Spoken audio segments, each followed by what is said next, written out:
Želiš da radiš velike stvari. Da, to su stvari koje su ti važne. Mercator zaista radi velike stvari. Jer su mu najvažniji ljudi. Zato te zovemo.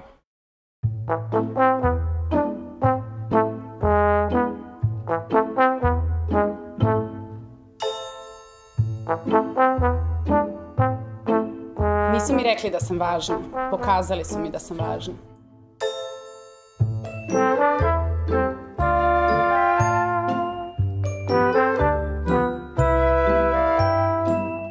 Nikad niko nije rekao ni za jednu moju ideju da je luda. Uvek kažu da je hrabra. I dovoljno su ludi, mislim hrabri, da ih zajedno ostvarujemo.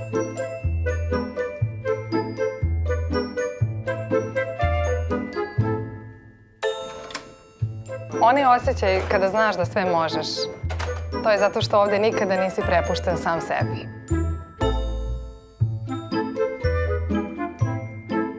Kada sam došao u kompaniju, nisu me gledali kao klinca i govorili šta da radim. Pustili su me da predlažem.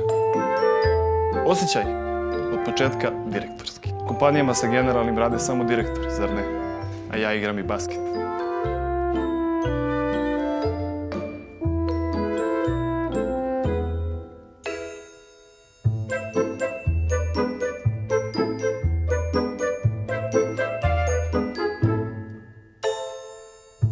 Ovaj posao zahteva disciplinu, to je tačno, ali za uzvrat daje slobodu.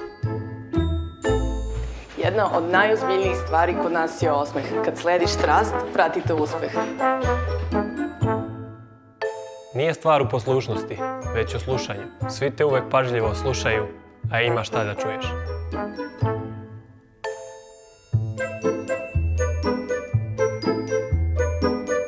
Dobit ćeš mentora. Delit će sa tobom znanje i iskustvo. Pošto nijedan početak nije lak, za tebe će uvek biti tu i kolega ortak. Svi ćemo te podržati, jer mi već verujemo da ti to možeš, zato što je javljanje na ovaj poziv već velika stvar. Kada uspešno prođeš sve zadatke, ovog 1. novembra studentsku klupu zamenit ćeš foteljom u Mercatoru. I počet ćeš da radiš ono što želiš i osjećaš da možeš. Velike stvari.